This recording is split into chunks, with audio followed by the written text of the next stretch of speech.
Cekcok berujung duel maut terjadi di Desa Subuk, Kecamatan Busung Biu, Selasa 14 Maret sore. Akibatnya salah seorang warga Desa Tinggarsari, Kecamatan Busung Biu bernama Komang Cintra Gunawan terluka.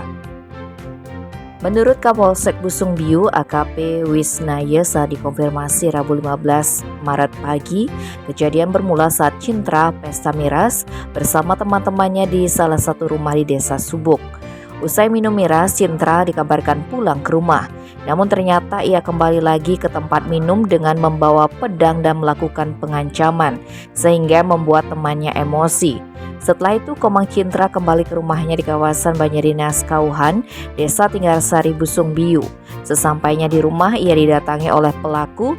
Pelaku masuk ke rumah Cintra dengan membawa kapak dan langsung menyerang Cintra. Dari informasi di lapangan, Komang Cintra dianiaya oleh lebih dari satu orang. Korban dipukul dan dibaca oleh para pelaku.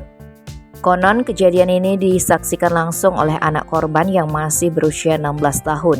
Akibatnya, Komang Cintra mengalami retak di kepala karena terkena senjata tajam berupa kapak. Korban juga mengalami luka di area bibir.